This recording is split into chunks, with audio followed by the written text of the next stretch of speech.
memang hari ini kita mau ngobrol bareng nih tentang COVID-19 dan bagaimana sebetulnya cara mengatasinya ya. Karena pandemi ini sampai sekarang ini masih menjadi momok ya, masih menjadi momok.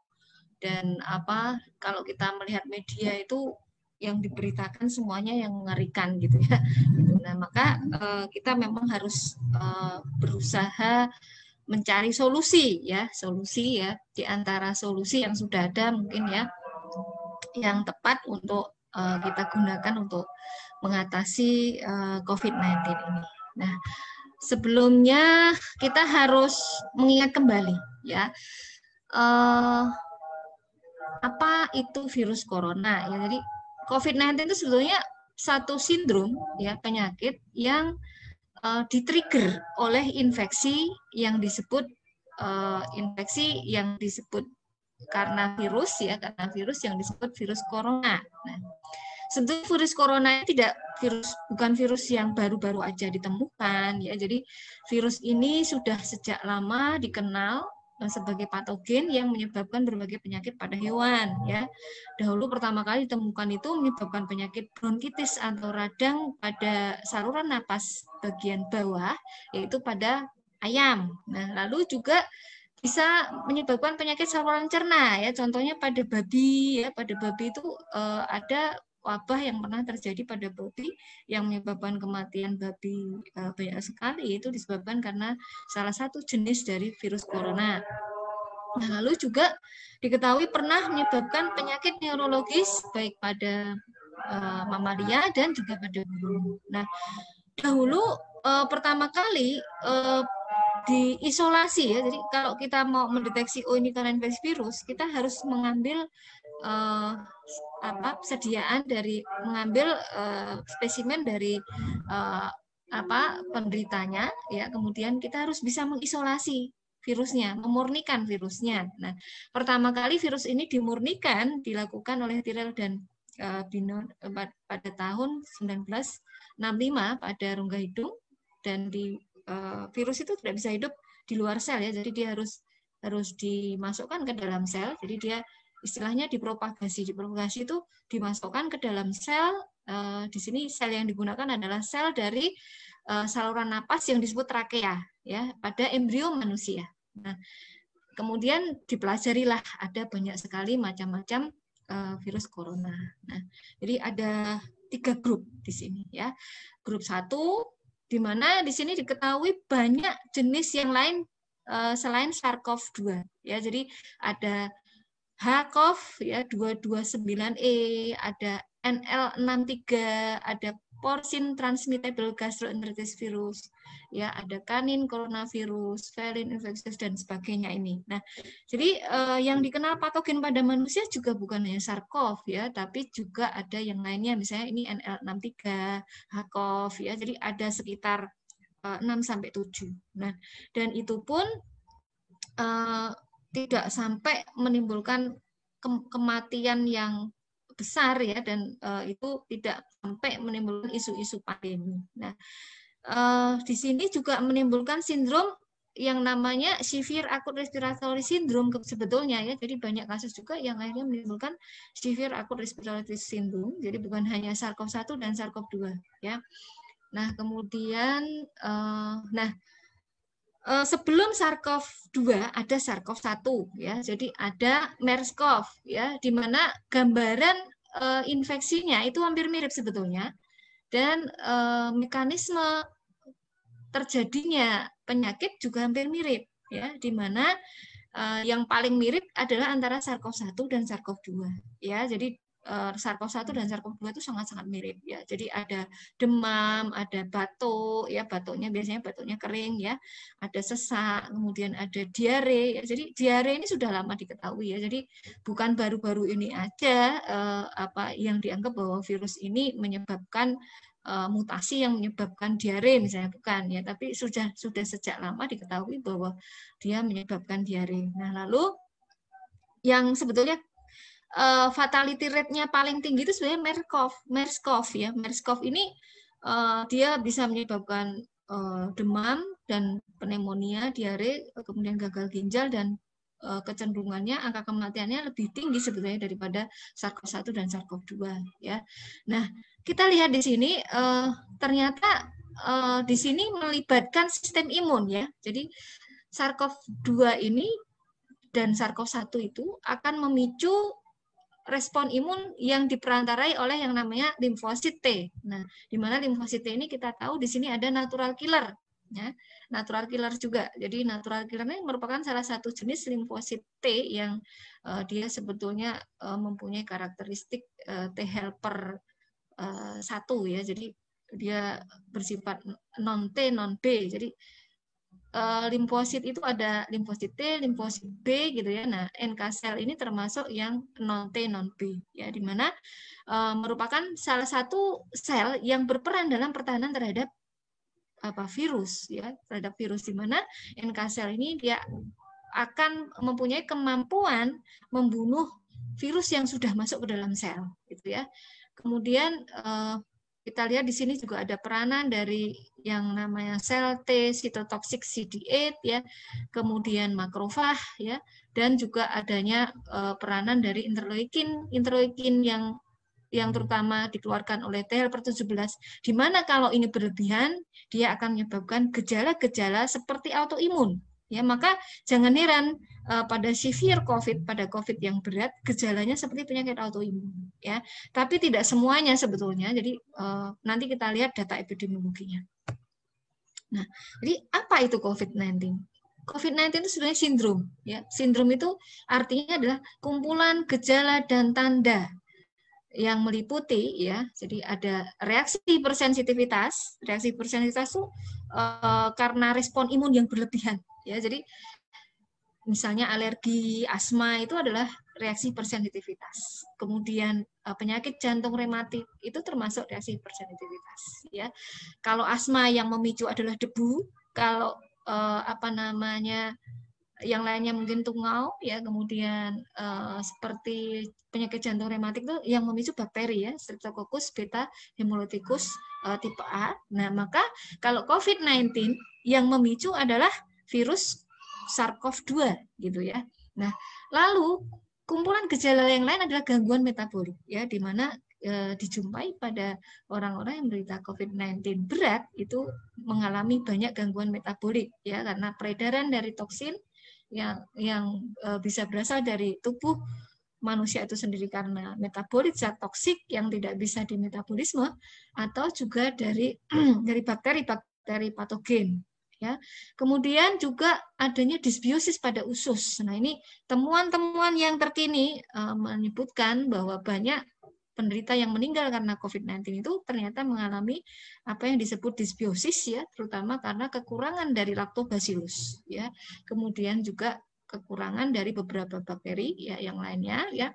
Dan juga kelebihan dari bakteri-bakteri patogen ya, misalnya Clostridium ya, bakteri-bakteri patogen misalnya seperti Corynebacterium. Jadi dari data otopsi ya, dari data otopsi dan juga dari data pengambilan sampel feses ya.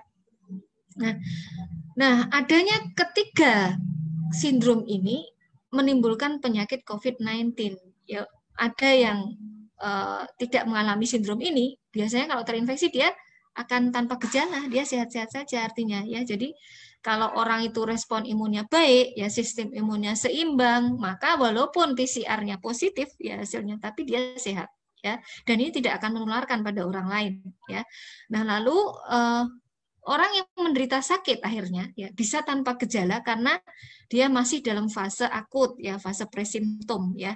Dan pada orang yang sistem imunnya baik ya, metabolisme baik, tidak mengalami disbiosis, bisa sembuh sendiri ya. Dan jumlah yang sembuh sendiri ini banyak ya. Lalu ada yang mengalami penyakit tapi derajat ringan atau sedang yang sembuh dengan bantuan pengobatan yang tepat, dan ada yang mengalami derajat berat yang akhirnya meninggal. Nah, yang derajat berat ini yang diketahui ternyata dia mempunyai ketiga gangguan ini ya.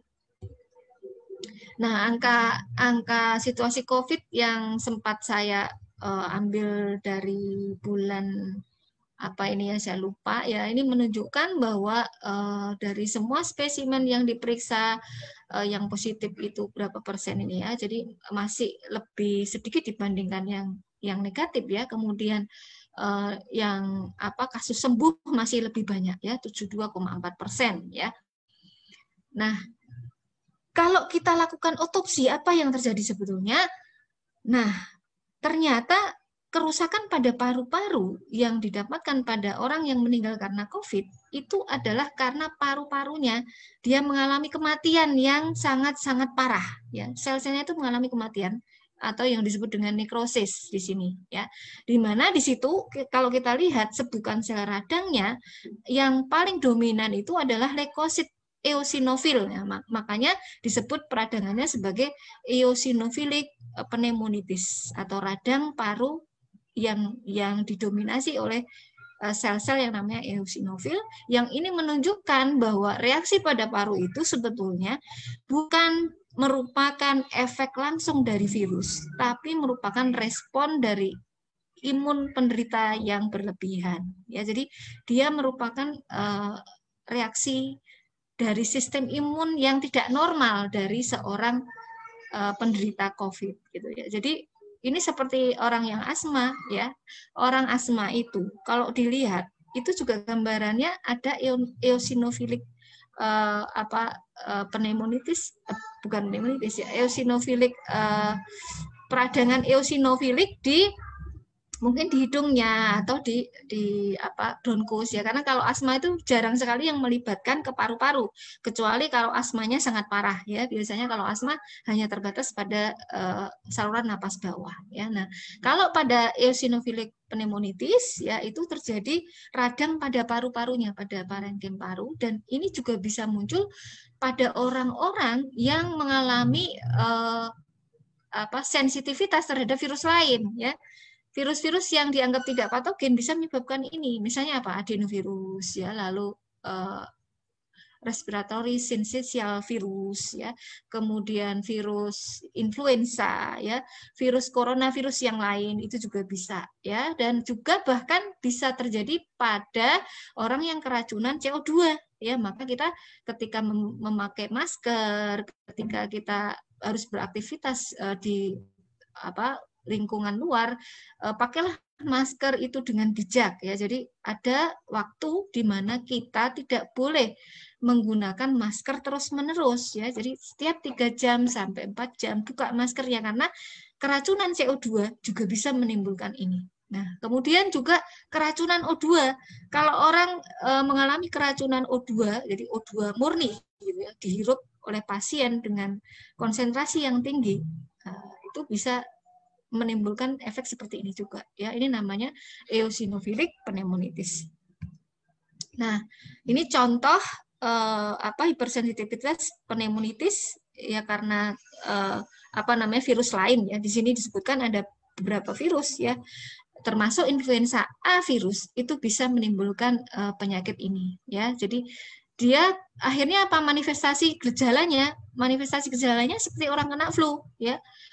Seperti samalah dengan COVID ini ya. Jadi ada sesak ya, ada mungkin ada demam dan sebagainya ya. Nah, obat dan obat antivirus maupun vaksin ya, selama ini yang sudah diteliti belum sepenuhnya terbukti efektif dan aman. Maka kita harus mencari cara bagaimana supaya kita bisa terhindar dari COVID yang berat ya. Jadi kalau melihat data epidemiologi, COVID yang ringan juga banyak kan ya. Nah, yang berat ini kita harus mencegahnya. Nah, bagaimana mencegahnya? Dan yang perlu kita ketahui juga bahwa kita tidak boleh sembarangan mengobati ya, karena ini kan penyakit virus ya, penyakit virus. Kemudian juga dia tadi ada keterlibatan dari reaksi respon imun tubuh dari si penderita tadi ya, yang dia mengalami hipersensitivitas, lalu juga ada kaitannya dengan dysbiosis ya. Maka pengobatan ini nggak boleh sembarangan ya. Misalnya ya penggunaan antibiotik ya, penggunaan antibiotik itu harus rasional, artinya harus ada alasan yang kuat untuk membuktikan bahwa pasien itu membutuhkan antibiotik, ya. Karena kalau dalam penelitian-penelitian yang terakhir, justru orang yang terkena COVID itu jarang sekali yang diberi antibiotik kalau belum terbukti ada infeksi sekunder dari bakteri. Jadi harus ada bukti-bukti ilmiah laborat yang menunjukkan bahwa memang pasien ini mengalami infeksi bakteri, ya, karena yang terjadi di sini kan sebetulnya bukan infeksi bakteri tapi infeksi karena virus, ya, yang dimana virus ini memicu respon imun yang berlebihan pada orang tersebut. Nah, apa yang ditakutkan kalau misalnya kita memberikan antibiotik yang tidak rasional akan memperparah derajat dari disbiosis ususnya. Padahal orang-orang yang meninggal karena COVID diketahui bahwa terjadi disbiosis usus yang berat, ya. Sehingga di sini yang paling penting adalah gunakan antibiotik secara rasional, ya, dan juga lakukan pengobatan-pengobatan yang fokusnya pada mengatasi disbiosis pada usus dan juga pada mengatasi respon imun yang berlebihan, ya. Jadi kalau terjadi disbiosis, apa yang akan terjadi? Akibatnya bisa memicu multi organ dysfunction syndrome, ya. Bisa terjadi gagal organ, ya. Jadi makanya jangan heran kalau orang yang menderita COVID berat yang mengalami disbiosis itu mengalami kerusakan organ, baik itu ginjalnya, hatinya, atau bahkan juga jantungnya dan lain-lain, ya. Nah, ini contoh bagaimana penggunaan antibiotik pada infeksi virus, ya, di mana dia akan memicu justru terjadinya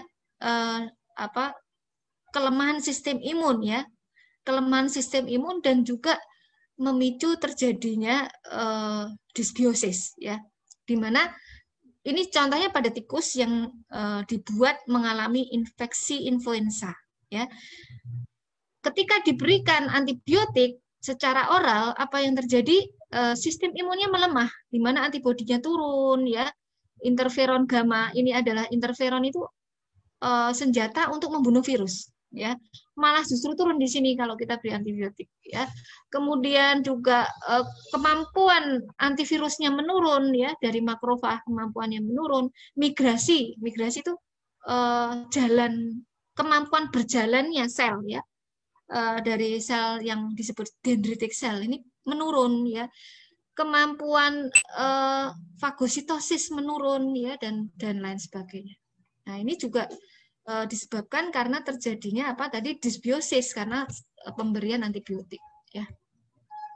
Jadi karena kita ini adalah ekosistem, ya, maka kita harus memahami pengobatan juga dari cara pandang kita memandang manusia sebagai ekosistem, di mana ekosistem itu dipengaruhi oleh air, ya, lautan, tanaman, ya, makanan kita, kemudian binatang-binatang yang berinteraksi dengan kita, ya, dan juga ekosistem kita ini saling terhubung, ya, antara ekosistem mulut dengan ekosistem usus dengan ekosistem vagina, ekosistem kulit, ya, di mana semuanya itu bekerja sama dengan sel-sel kita, mengatur semua kerja dari sel-sel kita, ya. Maka upayakan apa yang akan kita berikan pada tubuh kita ini memperhitungkan bahwa kita ini adalah ekosistem tadi. Jangan sampai merusak ekosistem.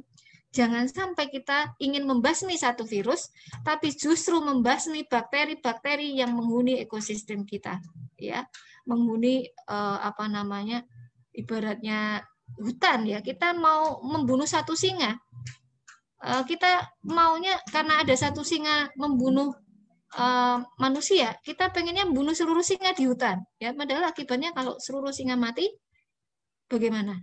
Rusak akan berkembang biak sehingga tanaman-tanaman mungkin akan habis, kan gitu. Jadi terjadi kerusakan ekosistem begitu, ya. Maka jangan sampai karena kita takut pada satu virus kita lupa, ya, bahwa kulit kita ini ekosistem.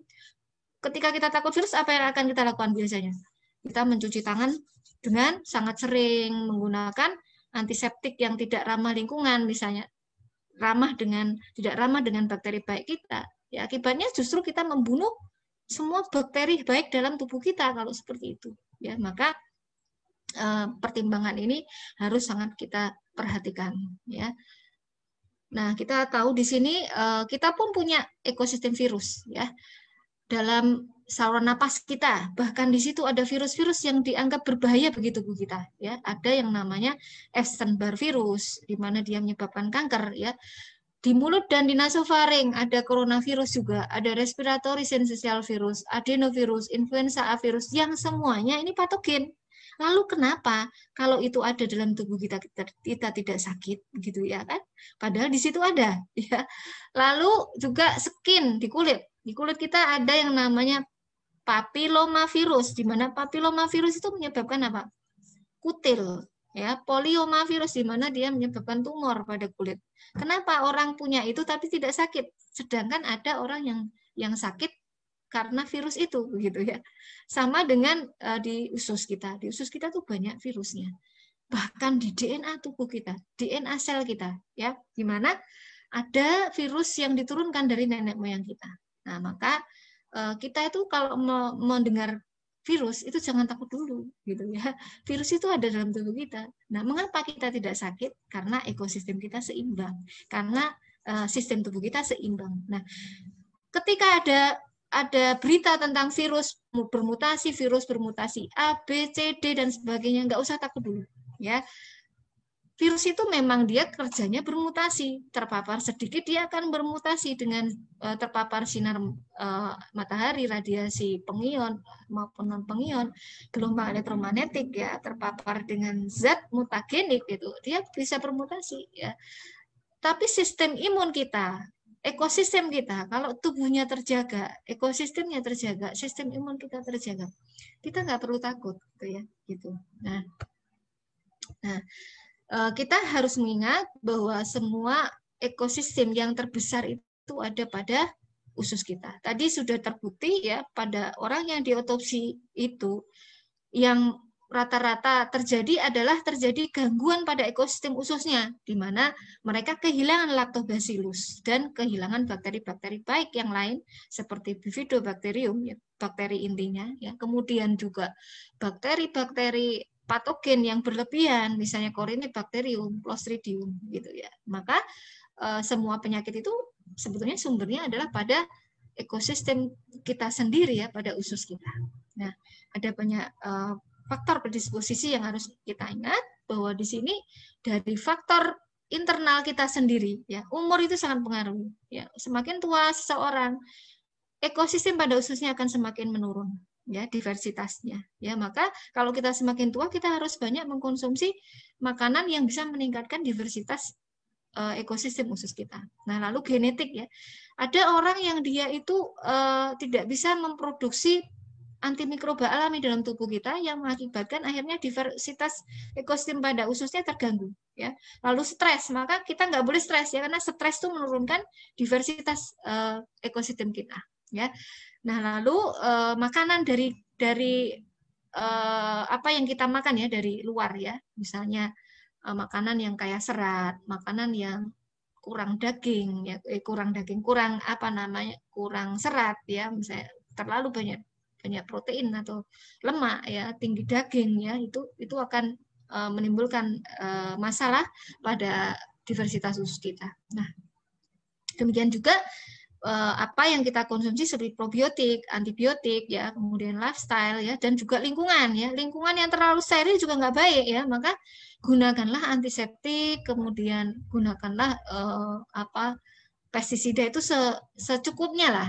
Kalau perlu gunakan yang ini yang bersifat alami, ya, menggunakan repelan dari essential oil yang tidak menyebabkan ekosistem kita rusak, ya. Kemudian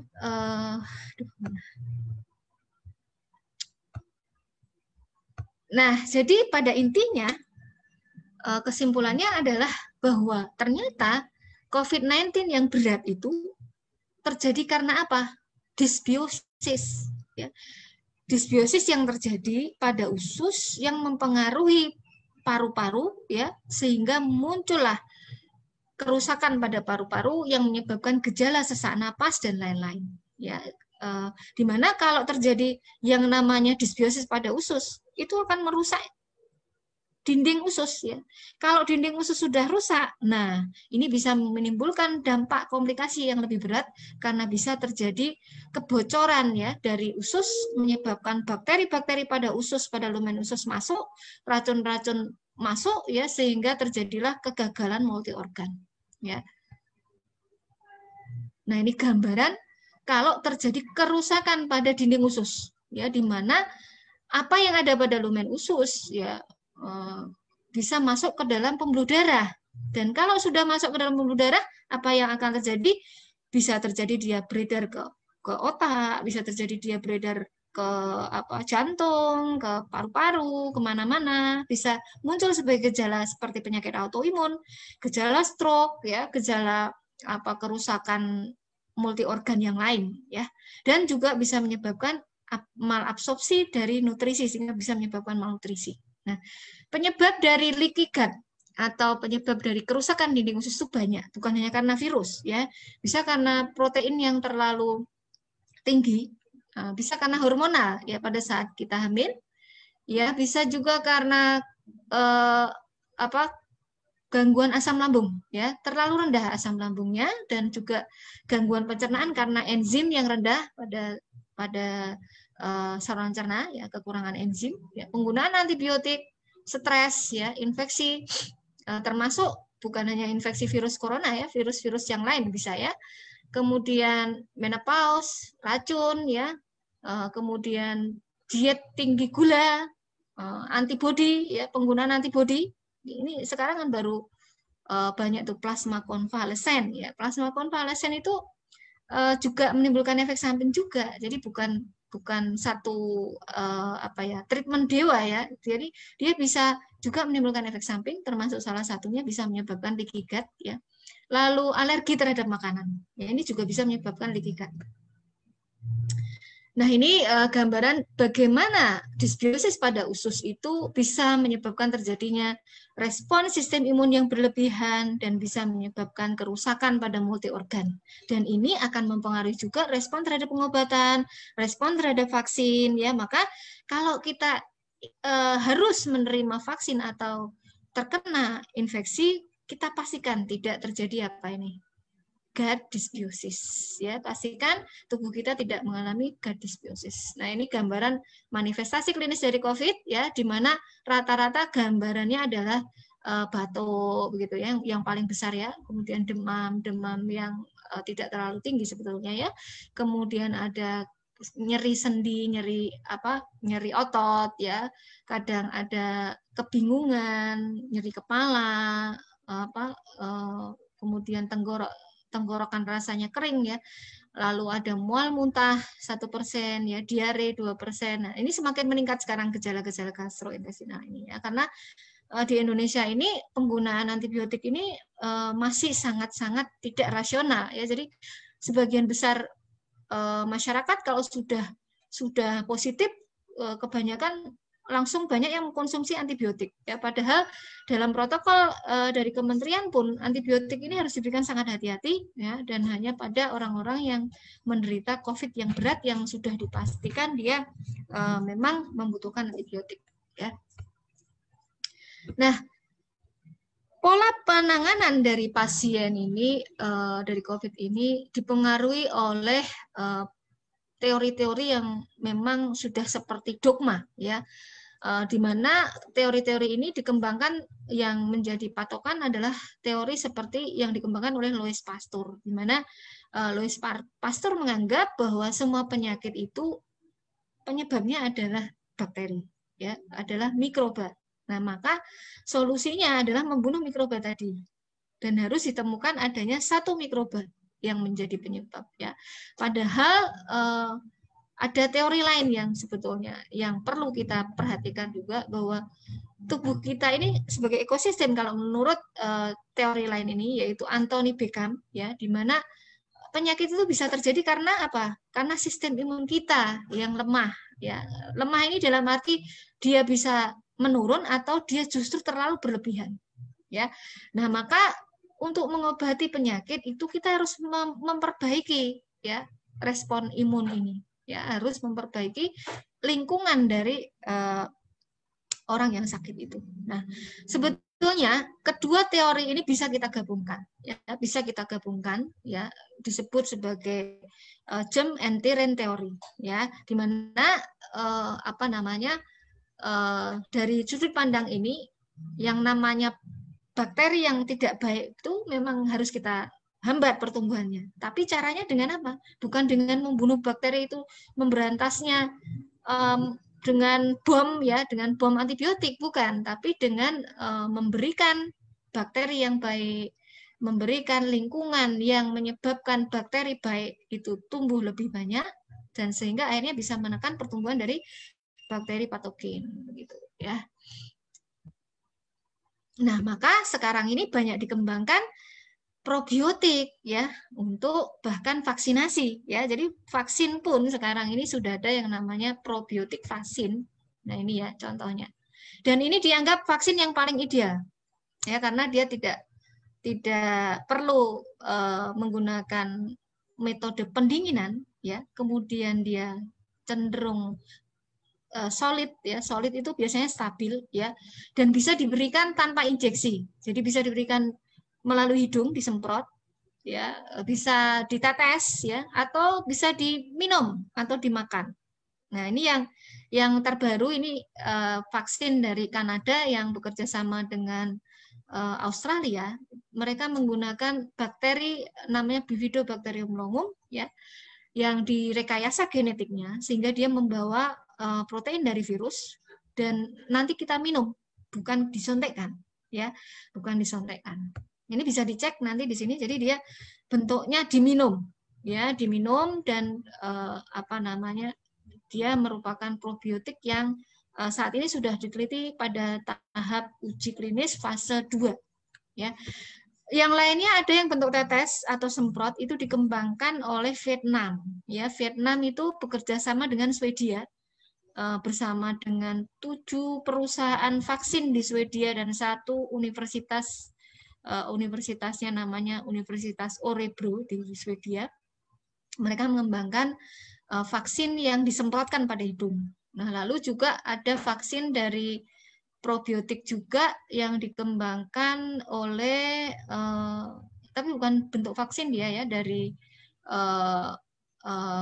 Austria, di mana Austria juga menggunakan Bifidobacterium longum, ya. Nah, ini Simvivo namanya, ya, jadi merupakan vaksin dari bakteri baik, ya, di mana bakteri Bifidobacterium ini direkayasa mengandung virus, bukan mengandung virus, protein virus, ya, protein S dari virus, yang nantinya ketika dia menempel pada sel yang melapisi usus, ya, maka dia akan mengenalkan protein S ini sehingga dikenali oleh sel-sel imun kita, dan sel imun kita akan mememorinya. Ya, karena sebenarnya prinsip vaksinasi itu adalah mengingat penanda virus, sehingga kalau kita ketemu virus, kita bisa melawannya, begitu. Jadi bukan membentuk antibodi, bukan, ya. Antibodi itu tentu akan dibentuk, ya, dan tidak semuanya membutuhkan antibodi, ya. Justru ada penyakit yang ditimbulkan karena antibodi yang berlebihan, ya. Maka jangan terlalu mengandalkan antibodi, karena sebetulnya untuk virus justru respon yang pertama adalah dengan menggunakan antivirus yang alami yang ada dalam lapisan usus, ya. Kemudian juga antibodi, tapi antibodi yang bersifat disekresikan, dikeluarkan di lumen usus, ya. Maka di lumen di lubang-lubang pintu masuk dari virus itu, gitu, ya. Jadi bukan yang di darah, ya. Jadi yang dia cenderung akan menangkap virus dan memenjarakan virus itu, sehingga apa istilahnya, memborgol virus itu sehingga virus tidak bisa masuk, ya, tidak bisa melekat pada sel kita.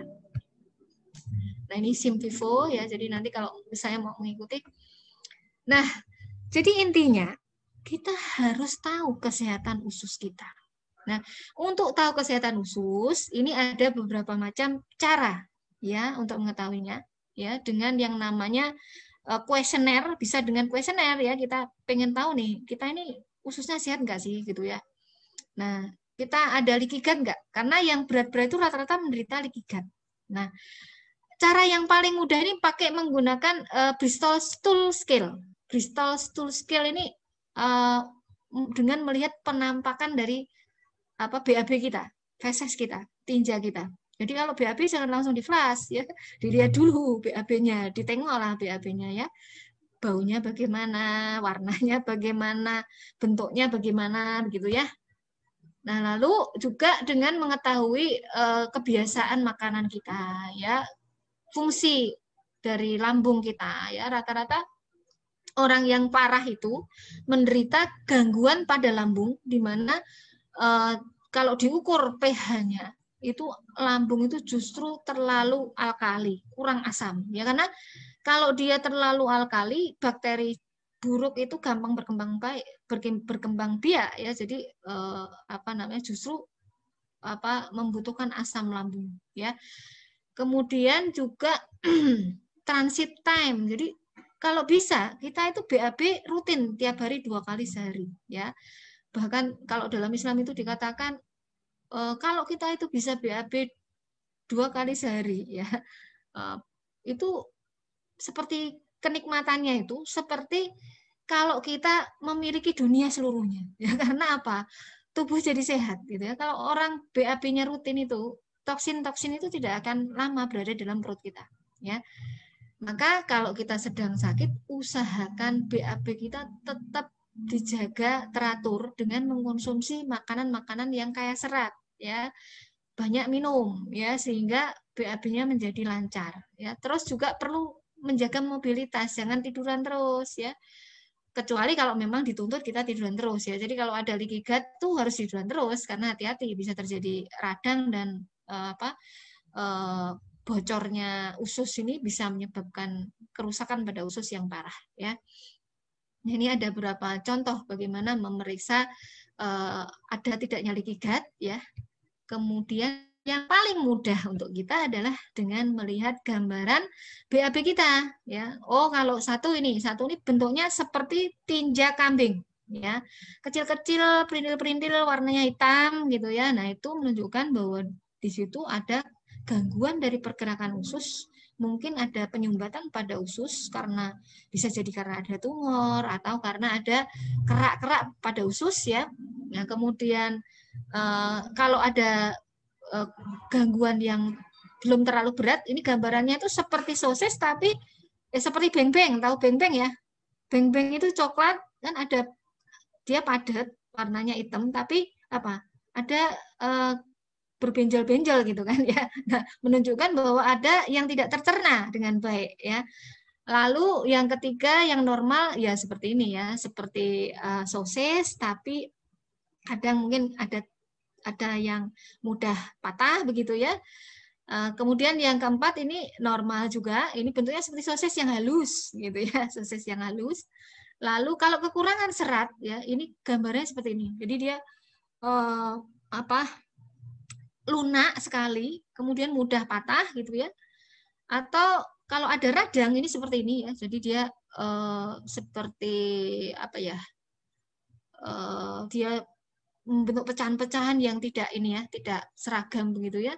Nah, kalau sampai cair, nah itu juga menunjukkan ada peradangan juga ya.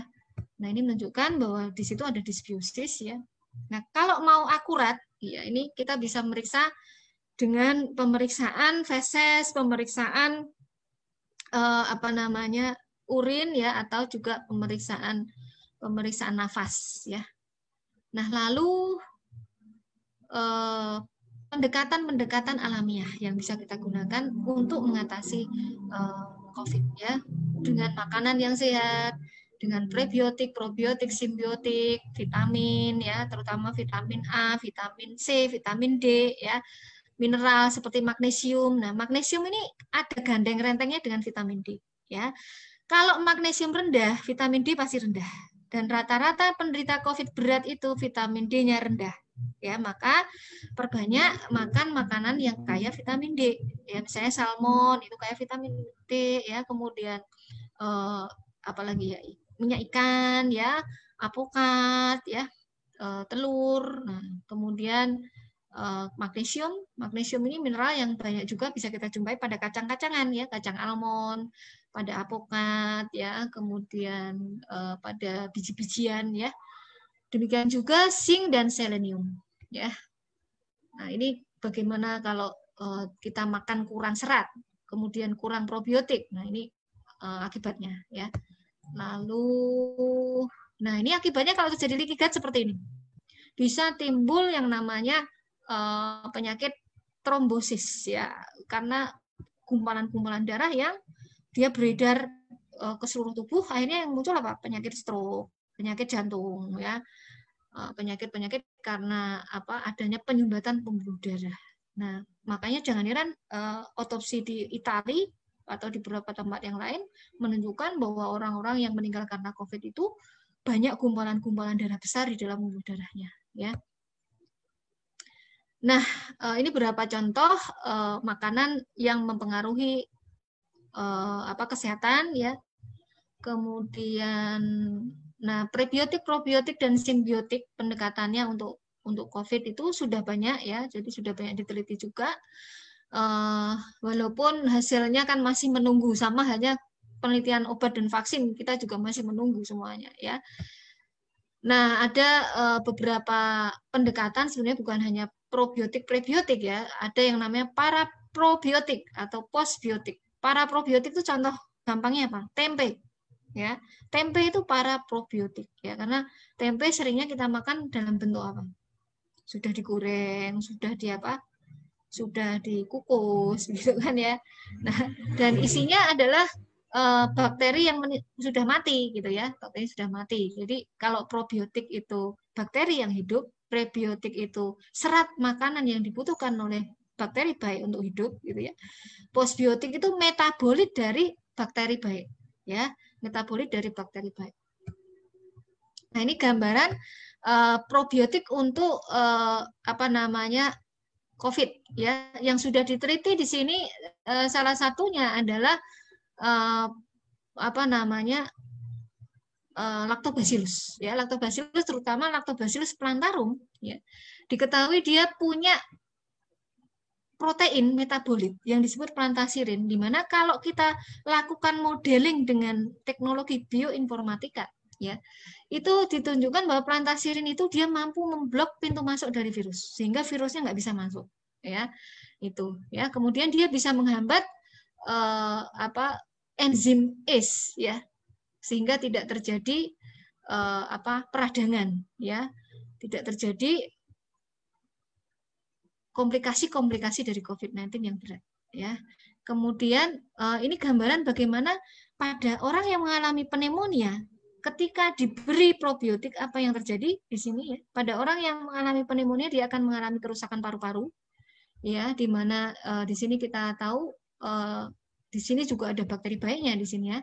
Pada orang yang mengalami pneumonia, bakteri baik di paru berkurang. Nah, dan sistem imun pada paru-paru akan melemah. Nah, pada saat dia diberi probiotik, maka terjadi restorasi dari bakteri yang baik, kemudian sistem imunnya meningkat dan terjadi regenerasi dari sel. Ya.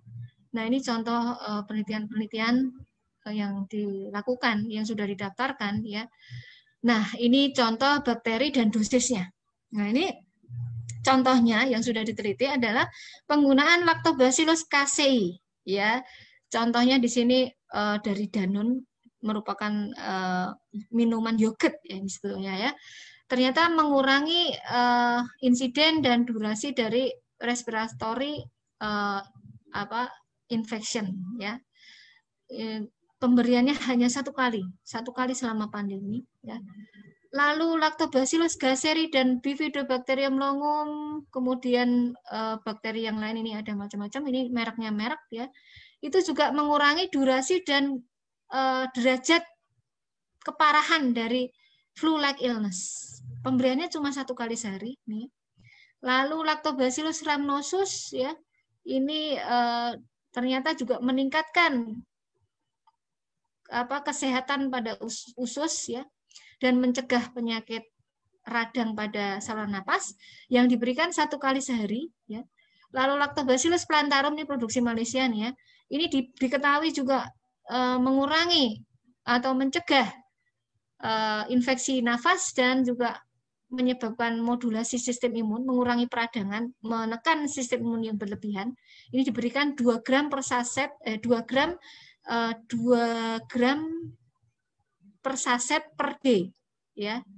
Setiap hari 1 kali ini, tapi 2 gram, ya. Lalu ada Bifidobacterium breve Yakult dan Lactobacillus casei ini mengurangi insiden dan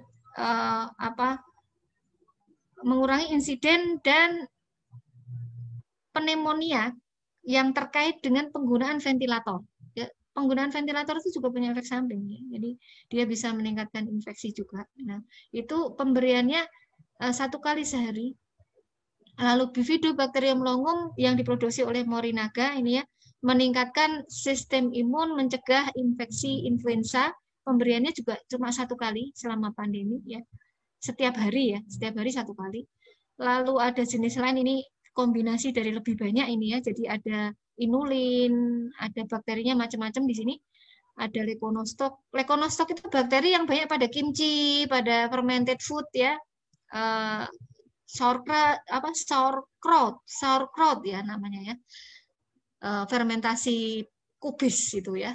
Lalu di sini tambah inulin, outbrain, pektin ya, dan resistan start ini dari Swedia ya. Ini diketahui mengurangi resiko SIRS, infeksi sepsis ya pada pasien yang dirawat di intensive care unit dan mengurangi mortalitasnya. Nah, ini malah penelitiannya sudah pada COVID-19 di Swedia. Swedia itu memang sangat-sangat luar biasa. Jadi saya sangat-sangat salut dengan seorang epidemiolog dari Swedia namanya Anders Tegnell ya, di mana dia menjadi bumper dari pemerintah Swedia yang penerapan kebijakannya sangat berbeda dengan negara lain. Jadi di Swedia tidak wajib menggunakan masker, sekolah masih dibuka begitu ya, kan tetapi di sana juga tidak ada mandatory vaksinasi. Tapi di sini dipastikan bahwa orang yang beraktivitas itu adalah orang yang sehat dan riset-riset terhadap vaksin probiotik dan probiotik di Swedia itu sangat luar biasa. Ya, pengen jadinya mau ke sana, Swedia ya. Nah, ini penggunaan probiotik untuk coronavirus ya. Nah, ini contoh pendapat-pendapat para ahli tentang Bifidobacterium untuk coronavirus ya. Nah, ini contoh salah satu produk yang mengandung Bifidobacterium longum dan juga lactic acid bakteria yang ternyata juga banyak diteliti untuk COVID ya. Nah, satu lagi yang sudah saya ketahui diteliti untuk COVID adalah nanas ya. Yang dimana dia merupakan salah satu kandungan yang terdapat pada Utsupushi ya, dimana enzim dari nanas yaitu bromelain diketahui bermanfaat untuk penderita COVID-19 berat karena dia menghambat pengaktifan jalur sinyal yang menyebabkan peradangan berlebihan ya. Jadi dia mampu mengimunomodulasi, menekan sistem imun yang berlebihan pada penderita COVID-19 ya. Apalagi kalau dikombinasikan dengan kurkuma. Kurkuma itu temulawak ya. C ini kurkuma ya. B bromelain ya. Dia menghambat yang namanya prostaglandin yang memicu peradangan, yang menghambat terjadinya pembekuan darah ya. Di mana tadi menyebabkan trombosis ya, menyebabkan peredaran dari bekuan darah yang bisa menyebabkan gejala seperti stroke, penyakit jantung dan lain-lain. Ya, kemudian dia menekan inflamasi juga ya, yang disebabkan karena bradykinin storm ya, yang menyebabkan batuk, menyebabkan udem ya, ini bradykinin storm ya. Mungkin ada pertanyaan sampai di sini. Kalau ini dari pendekatan Islam ya, ini yang diteliti sekarang ini menggunakan jeruk ya, kemudian minyak cengkeh, minyak habatus sauda ya, bisa dinebuliserkan ya pada orang-orang yang mengalami sesak napas ya. Jadi ada kombinasi dari chamomile, minyak cengkeh, kemudian minyak habatus sauda. Ini sudah dilakukan di Madinah ya. Ini jeruk ya. Jeruk itu sangat melegenda ya, jeruk itu makanya kalau masa pandemi itu banyak sedia jeruk. Saya aja kalau beli jeruk itu 1 bulan tuh bisa sekitar 2 kental saya ya untuk membuat jus jeruk yang murni dari jeruk ya. Nah, itu Columbus dulu untuk mengatasi wabah flu Spanyol ya. Itu dia menggunakan jeruk ya. Makanya ketika berlayar itu akhirnya jalur pelayaran Columbus itu menyebabkan jeruk di jalur pelayaran Columbus ini sama ininya spesiesnya ya, karena Columbus ketika berlayar membawa jeruk tadi ya.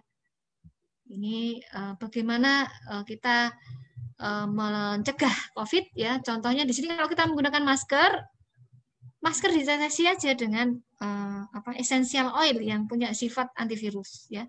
Essential oil yang punya sifat antivirus contohnya apa?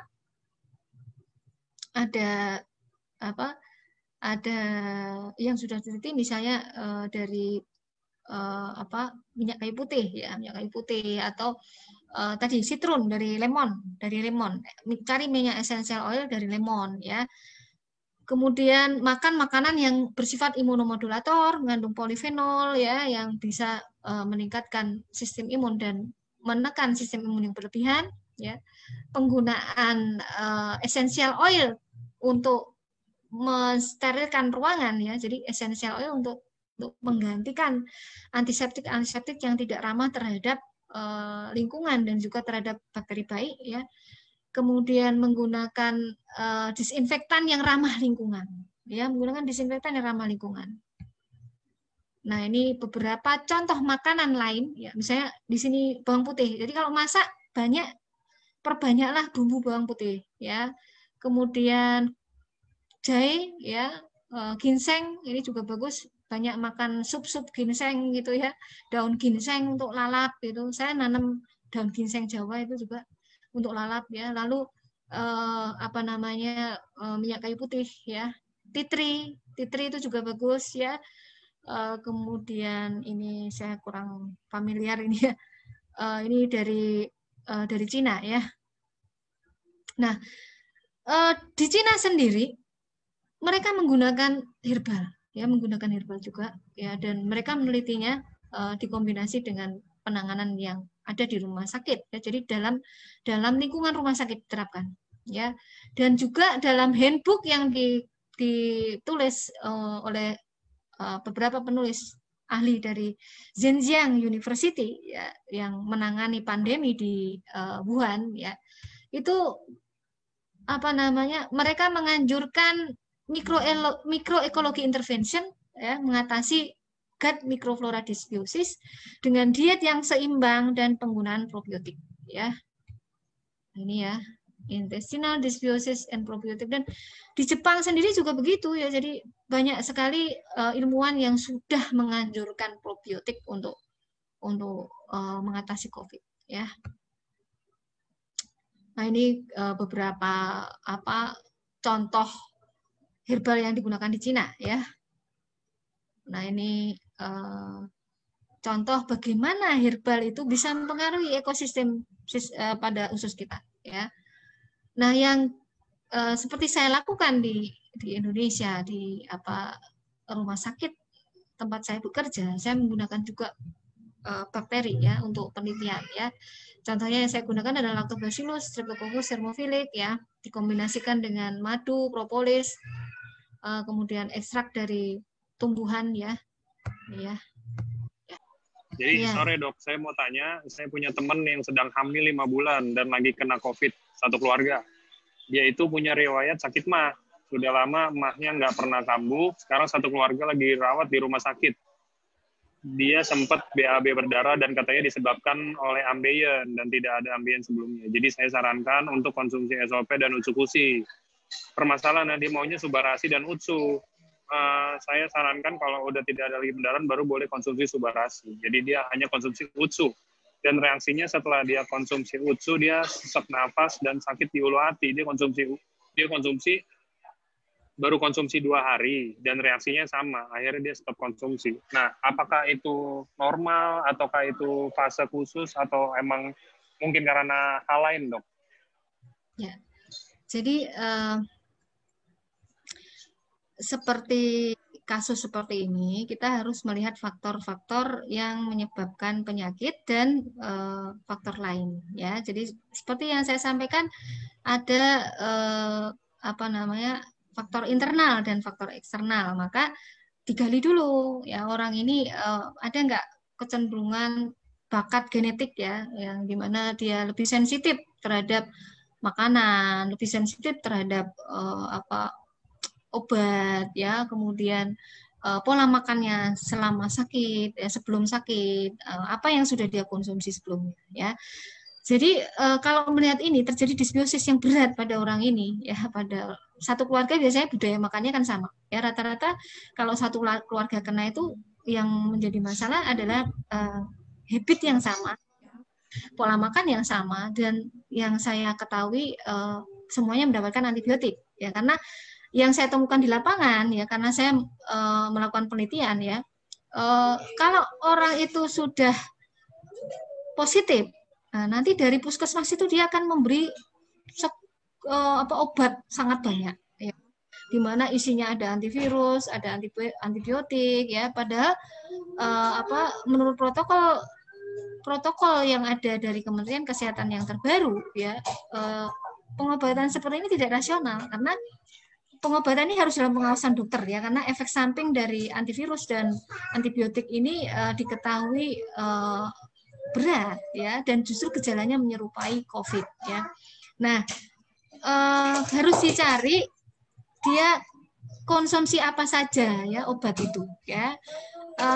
Dari beberapa yang saya ketahui, seperti mereka yang punya gejala gastrointestinal rata-rata mendapatkan levofloxacin ya, kemudian azitromisin ya, dan mereka sudah terpapar antibiotik dua kombinasi itu ya, padahal dalam literatur dua kombinasi itu sangat-sangat berbahaya ya, dan bisa menimbulkan efek samping seperti COVID tadi, karena disbiosis, kalau sudah terjadi disbiosis yang berat itu ibaratnya usus itu menjadi berlubang-lubang.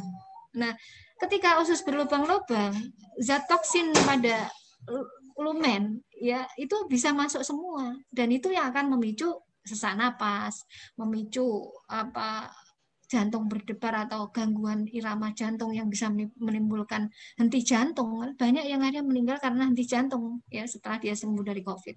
Nah, mungkin hal ini terjadi karena paparan antibiotik yang terlalu berlebihan juga bisa jadi. Maka pentingnya dilakukan studi terhadap usus dari penderita COVID dan dipastikan penyebabnya itu apakah memang karena virusnya atau karena pengobatan yang terlalu berlebihan yang di situ digunakan antibiotik ya gitu. Jadi dan tidak bisa kita terus usulnya baru dua kali diberikan. Kalau hal seperti itu tuh biasanya bukan hanya karena 2 kali pemberian, ya, itu sudah terjadi melalui proses yang lebih kronik ya. Jadi kemungkinan dipicu bukan karena usul ya, tapi kemungkinan justru karena apa yang dia konsumsi sebelumnya yang sudah lama ya. Kalau dia mengalami MAH kronis, biasanya oleh dokter dia diberi obat-obatan yang menghambat pompa ion pada lambung yang menyebabkan nanti HCl-nya justru turun. Nah, HCl yang turun ini juga berbahaya kalau itu terjadi secara kronik ya, karena justru pH lambung akan alkali. Nah, pH yang alkali ini akan meningkatkan disbiosis pada usus ya, karena bakteri patogen itu akan tumbuh dengan sangat-sangat meningkat ya. Maka memang rata-rata COVID berat ini terjadi pada orang-orang yang akhirnya dia mengalami disbiosis gitu ya. Jadi pada orang-orang yang disbiosis, maka kalau kita terinfeksi, kita harus melakukan assessment terhadap usus kita ya. Kita harus men-screening ya. Apakah kita ini tipe orang yang sudah mengalami disbiosis ya. Apakah kita punya liga ya. Ya, kalau mau sembuh ya obati itu disbiosisnya ya. Obati dengan sesuatu yang bisa menyembuhkan dinding usus. Apa yang bisa menyembuhkan dinding usus? Tentunya dengan sesuatu yang mengurangi peradangan pada usus, meningkatkan kepadatan dari dinding usus dengan kolagen ya, dengan yang mengandung kolagen ya, dengan zat-zat yang bisa menekan peradangan seperti nanas tadi ya, dengan kiwi dan sebagainya. Jadi kalau ada yang seperti ini, coba diarahkan mencari faktor lain ya, mencari faktor lain ya, dan diarahkan bahwa ini tuh terjadi sebagai proses yang tidak akut ya. Ini pasti ada penyebab sebelumnya ya. Penyebab sebelumnya apa? Dia minum antibiotik enggak? Dia makanannya bagaimana? Begitu ya. Kemudian dia kira-kira kekurangan vitamin D enggak? Kekurangan melatonin enggak? Karena rata-rata yang berat-berat itu dia kekurangan vitamin D karena dia pekerja berat atau dia susah apa ya? Pokoknya susah bangun pagi. Orang yang rata-rata tidur terlalu larut dan susah bangun pagi. Nah, karena dia tidak terpapar sinar matahari, kemudian melatoninnya rendah karena dia tidur terlalu larut. Gitu ya. Jadi banyak faktor lain yang perlu digali ya. Tidak bisa kita mengatakan oh ini karena dia minum uji ya. Mungkin perlu disampaikan pada pasien seperti itu ya. Kemudian juga dosisnya mungkin diberikan seperti penelitian tadi kan 1 kali rata-rata ya. Awalnya ya 1 kali dulu ya, kemudian coba diberitahukan tentang penggunaan obat yang rasional ya, rasional bagaimana gitu ya. Konsumsi uji apa misalkan kan kalau disaraninnya itu 2 sampai 3 saset per harinya atau enggak misalkan 2 saset deh. Emang kalau misalkan setelah konsumsi uji itu mungkin besoknya kalau kita BAB ya, kalau kita BAB itu apakah fesesnya itu ada warna hijau atau ada warna apa gitu loh dok? Maksudnya apa itu masuk dalam proses detox? Apa misalkan saya habis makan sayur bayam atau saya misalkan habis makan sesuatu yang warnanya apa gitu, terus kita konsumsi uji, apa benar emang fesesnya kayak begitu atau apa dok? Ya jadi usus ya. Kalau sudah terlalu lama mengalami disbiosis atau gangguan pencernaan karena penimbunan racun-racun dalam usus itu biasanya akan dikeluarkan kalau kita mengkonsumsi bakteri baik ya. Nah, itu menandakan bahwa bakteri baik ini sudah mulai mempengaruhi ya, dia mulai tumbuh di situ karena keberhasilan dari terapi probiotik itu dilihat dari bagaimana dia mampu hidup di dalam usus ya, dan dia menekan pertumbuhan dari bakteri yang buruk gitu kan. Nah, sebetulnya yang akurat ya diperiksa bukan hanya saat itu ya, makanya sebelum terapi itu harus ada evaluasi sebelum terapi bagaimana, sudah terapi bagaimana gitu ya. Dan dari beberapa literatur yang ada untuk mengetahui berapa keberhasilan dari satu probiotik itu berkoloni, artinya dia tumbuh tadi namanya berkoloni dalam usus, itu butuh waktu ya, tidak instan. Jadi sekitar, ada yang mengatakan sekitar 21 hari ya, ada yang mengatakan 8 minggu begitu ya, dan setiap orang tentu berbeda-beda sesuai dengan faktor-faktor yang ada pada tubuhnya, kespesifikan dari tubuhnya ya, misalnya tadi faktor genetik, pola makan gitu, lifestyle dan sebagainya ya.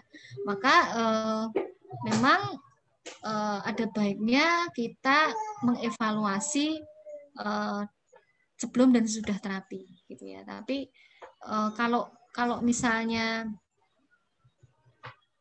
kita takut ya, dosisnya jangan langsung seperti itu ya. Kalau dalam penelitian kan tadi 1 kali sehari 1 saset ya kan. Step by stepnya ini benar-benar dari dosis rendah dulu gitu ya. Karena probiotik kalau berlebihan itu jadinya apa? Ya dikeluarkan juga ya, bahkan kalau sudah ada leaky gut ya bisa menimbulkan lactobacillus ya, itu bisa menimbulkan sindrom kelebihan lactobacillus ya. Sindrom kelebihan lactobacillus itu tanda-tandanya adalah kita itu perut tuh rasanya kayak banyak gasnya ya istilahnya apa ya, bloating, mau kentut susah begitu ya, jadi seperti banyak gasnya. Jadi maka turunkan dosis kalau seperti itu ya. Kemudian lakukan aktivitas yang menyebabkan gas di perut itu dikeluarkan. Ya biasanya kalau seperti itu saya menganjurkan untuk nungging, ya nungging supaya gasnya itu keluar dengan lancar ya, gitu. Atau ada metode-metode pijat refleksi ya untuk meningkatkan gerak dari usus sehingga gas itu bisa keluar. Ya karena kalau ada gas yang terjebak di dalam usus itu juga akhirnya menimbulkan bakteri jahat itu cenderung meningkat lebih banyak. Pertanyaan selanjutnya. Oke, pertanyaan selanjutnya. Selamat sore Dokter Susi, mau tanya dok, apakah yang dokter terangkan mengenai pencegahan COVID seperti menghirup aroma minyak kayu putih dan juga termasuk konsumsi makanan seperti nanas bisa berlaku juga untuk pencegahan atau penyembuhan jenis COVID varian baru? Ya, insya Allah ya, karena seperti tadi saya sampaikan ya, virus itu adalah materi genetik yang dia tidak bisa hidup dalam sel, di luar sel. Jadi kenapa dia mudah bermutasi itu memang sudah sifatnya dari dulu seperti itu. Ya, yang menjadi masalah sekarang manusianya tambah rusak ekosistemnya, ya. Karena ketakutannya tambah stres ya, media mau memberitakan ini itu mutasi ini itu, stres lah dia. Maka memang ada baiknya kurangi stres ya dengan mulai menyadari bahwa kita itu ekosistem ya gitu. Kita itu ekosistem. Ada satu pendatang virus mau dia berganti rupa berkali-kali pun ya, kalau kita ekosistemnya seimbang, apa yang harus kita takuti ya kan? Maka fokus hidup kita adalah perbaiki ekosistem tubuh kita, sistem imun kita supaya seimbang, metabolit tubuh kita seimbang metabolismenya. Ya, insya Allah mau ada hantavirus, mau ada Ebola virus, kita ditakut-takuti dengan macam-macam virus yang lain, Zika virus dan lain-lain, nggak akan takut, ya, nggak perlu takut, ya. Karena dalam tubuh kita pun mewarisi virus, ya, mewarisi virus dari siapa? Dari nenek moyang kita, karena memang virus itu diciptakan untuk mengatur tubuh kita. Ya bahkan ada banyak virus yang ditakutkan dia menyebabkan infeksi saluran napas seperti misalnya virus bukan saluran napas sih, apa ya? Measles virus lah, sama. Measles virus itu ketika digunakan untuk orang yang menderita tumor, justru dia bisa memicu tumor itu mati, gitu ya. Contohnya pada kasus beberapa tumor otak yang susah diobati, ya. Jadi ada ceritanya dulu begini, ada anak yang sakit tumor otak, ya. Nah, dokternya bingung, ya. Anak ini habis kena campak, ya. Tapi kenapa tumornya kok jadi bukan membesar tapi justru kecil, gitu ya. Ada apa ini? Ternyata setelah diteliti, virus campak itu bisa memicu kematian dari sel kanker. Nah, jadi virus itu diciptakan itu oleh Allah, itu ada maksudnya, ya, ada maksudnya. Nah, dan ada manfaatnya, ya, tapi manusianya yang kadang belum tahu manfaatnya apa. Ya, seperti adenovirus. Adenovirus itu bisa menyebabkan infeksi, ya. Akan tetapi adenovirus digunakan juga untuk obat, ya, untuk targeted terapi pada penderita kanker, ya, untuk mengedit gen, bahkan ya untuk mengedit orang-orang yang punya penyakit genetik, ya, dengan terapi yang namanya edit gen itu, ya.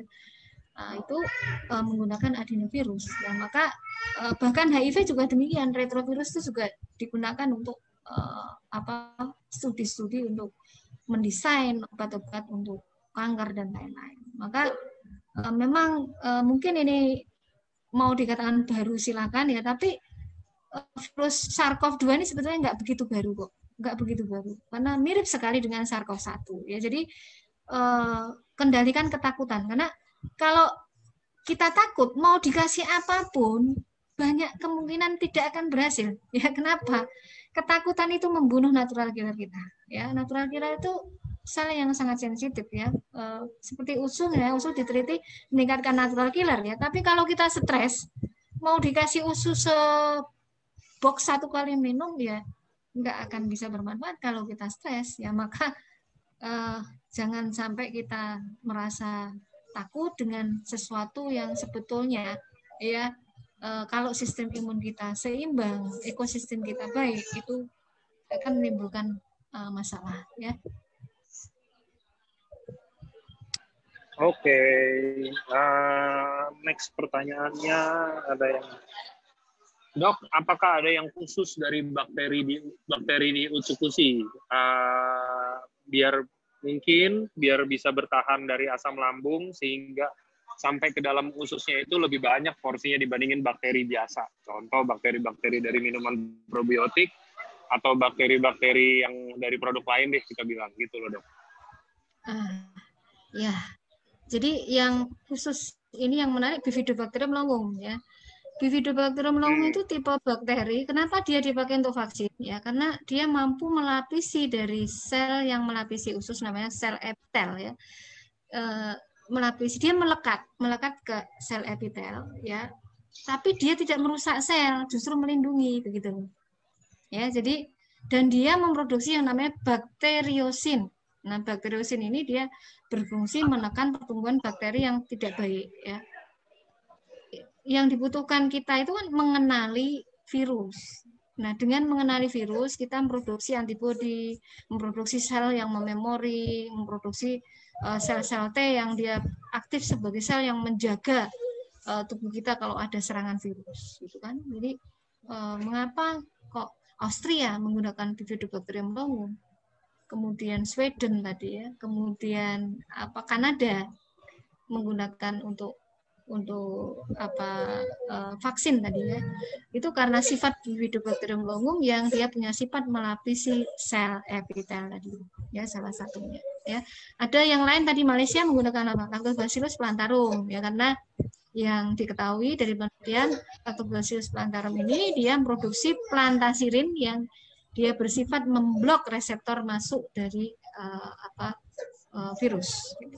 Nah, dan Lactobacillus plantarum itu termasuk dalam satu golongan bakteri asam laktat ya, dan di Utsukushi dan Subarashi itu juga ada ya. Balik lagi ke yang tadi, banyak kan pertanyaan dan tadi udah dijelasin beberapa sama Dokter Susi kalau nanas ada Bifidobacterium longum itu yang tadi itu teman-teman udah tahu dong itu ada di mana. Nah, itulah alasannya kenapa, bukan karena gini loh, bukan kalau perusahaan-perusahaan lain, saya sadar karena saya riset juga ya, kan saya bagian untuk yang buat promosi segala macam. Kalau yang perusahaan-perusahaan lain tuh lebih ke arah gini loh, oke, kita udah mulai perusahaan dari 2018, which is belum ada COVID lagi gitu, terus tiba-tiba ada COVID muncul, terus kita ternyata produk A, B, C, D, E, ini bagus loh buat COVID loh, ini bisa loh untuk membantu COVID segala macam gitu tanpa dasar yang jelas. Nah, kalau ini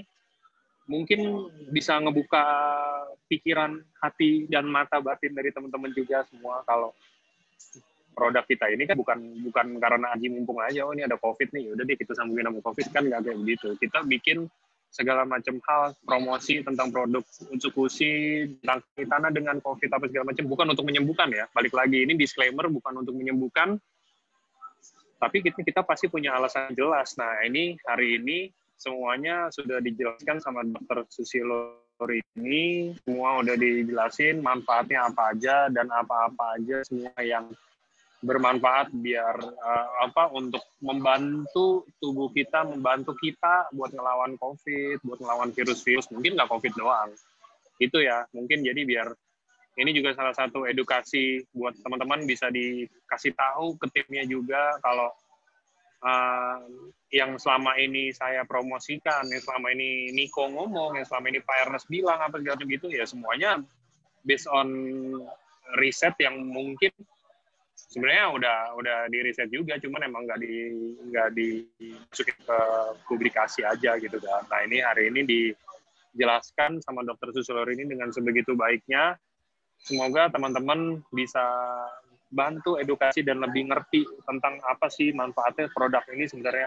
Jangan cuman kita taunya kulit luarnya aja. Kayak saya kadang-kadang masih suka ketemu member-member yang, oh iya nih, kita ngomong produk ada 2 ya, Subarasi dan Utsukushi. Kita produk ada 2. Oke, Bapak sakit apa? Saya kanker nih, apa segala macam itu. Bagus Utsukushi. Tanpa ngejelasin atau tanpa kasih bayangan-bayangan yang kayak gimana ya, yang sebenarnya gitu loh. Orang takutnya mispersepsi.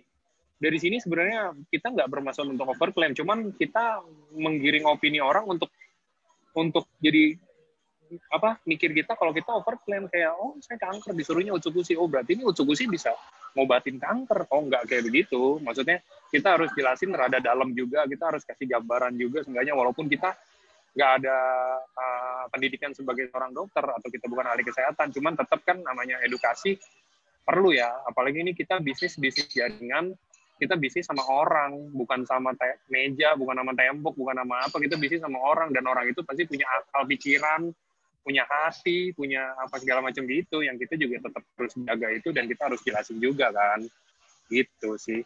Nih mungkin Dokter Susilo ini udah siap lagi. Tadi saya ini aja dok, curcol aja dok, maksudnya soalnya kadang-kadang member masih banyak yang saya lihat kalau misalkan presentasi ini, Bapak sakit apa? Saya ada pasarin jantung, oh ini Subarasi, bagus buat jantung. Orang-orang kadang-kadang yang mikirnya, oh ya ini luar biasa ya, ini superfoodnya benar-benar super banget nih. Saya kanker, dibilangnya mungkin nggak bilang, cuman saya kanker kayaknya bisa sembuh pakai Utsukushi. Oh saya jantung pasang ring 8, oh bisa lepas semuanya nih. Nggak kayak begitu kan maksudnya ya. Ini kan kita kan superfood itu kita ngebantu, kita ini dibilang suplemen, bukan suplemen juga, cuman kayak kita makan sehari-hari. Kalau misalkan kita udah konsumsi Subarasi sama Utsukushi, tapi kita setiap hari makannya, sorry to say, tapi kita makannya nasi padang, gulai, sate kambing guling, McDonald, KFC setiap hari, tanpa makan buah, tanpa makan sayur juga, cuman konsumsi Utsukushi sama Subarasi juga. Hopeless sih itu nggak akan bisa ada perubahan apa-apa. Yang ada makin jelek, dan kalian akan balik lagi ke KFC karena saya udah konsumsi Subarasi sama Utsukushi sehari 12 loh, 24 saset loh, tapi nggak ada perubahan.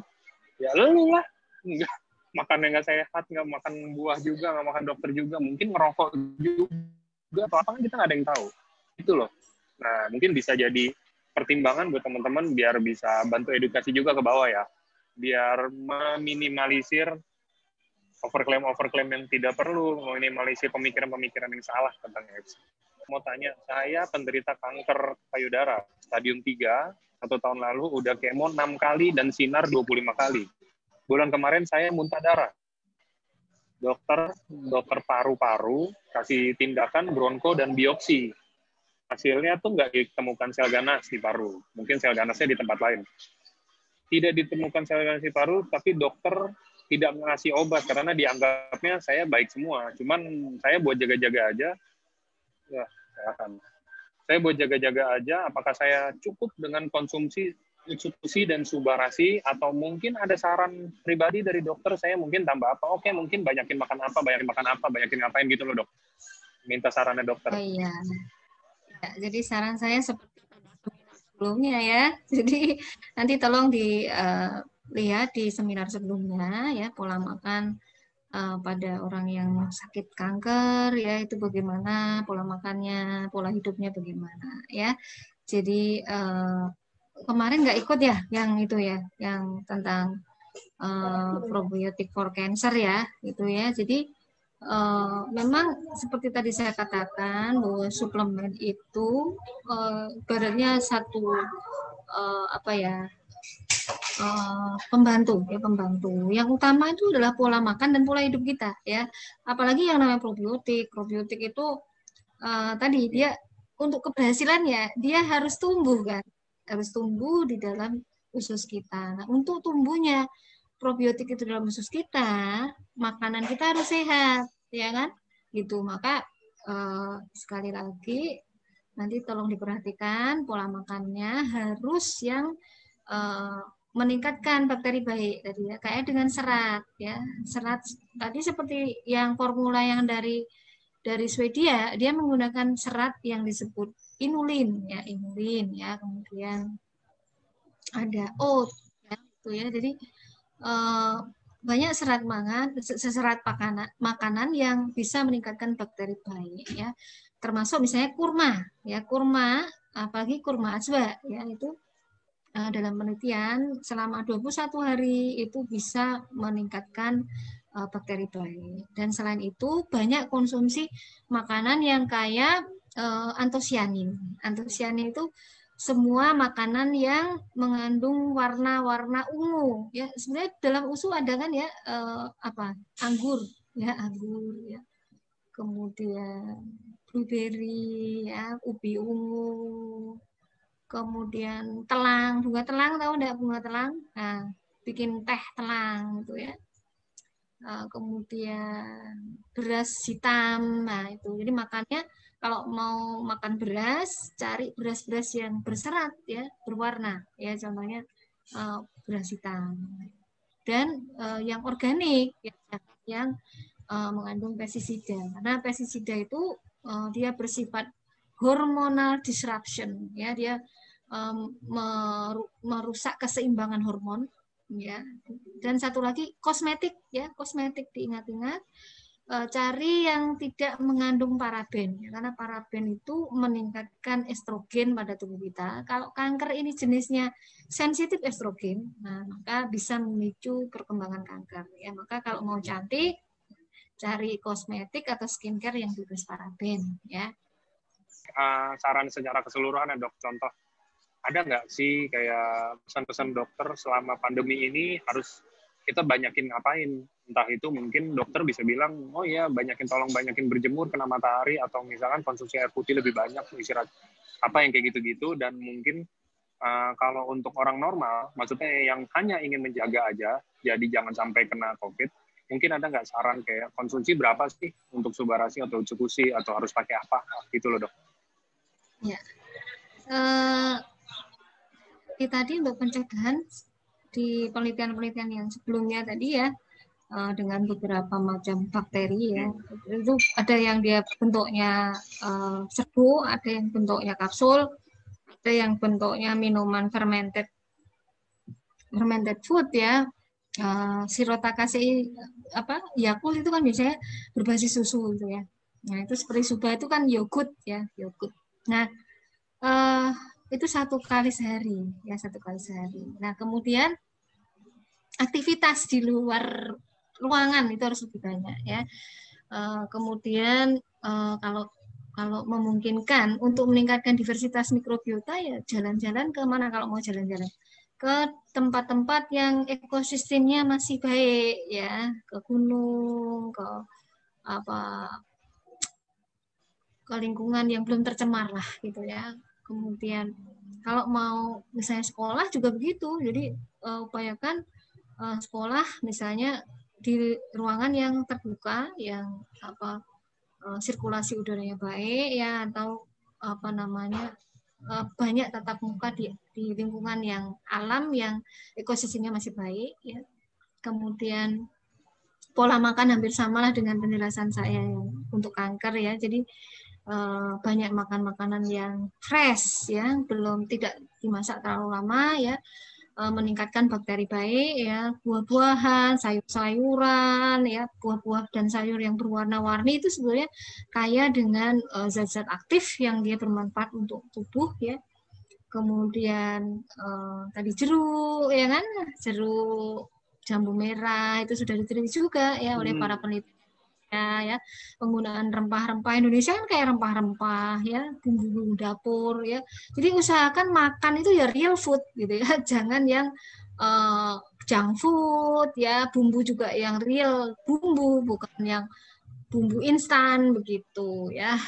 Jadi memang tadi usus kita ini loh ya, usus kita ini yang harus kita jaga sekali ya, karena dari situ pintu masuknya sebetulnya terutama ya, karena sekali usus kita bocor gitu ya, nah itu bisa jadi banyak sekali penyakit ya, bisa 1000 wajah penyakit ya, bukan hanya berkaitan dengan coronavirus ya, jadi kita alergi makanan aja itu juga bisa meningkatkan risiko terjadinya leaky gut yang menimbulkan efek multi organ dysfunction tadi ya. Kemudian penggunaan antibiotik harus rasional. Jadi kalau kita terima obat dari dokter, kritis lah ya, kritis lah. Apa kira-kira dosisnya seberapa dan apakah memang diperlukan, kapan diperlukan, kemudian ada efek samping atau tidak, bagaimana tanda dan gejala dari efek samping itu, bagaimana mengatasinya kalau terjadi efek samping, itu harus kita tanyakan gitu ya. Jadi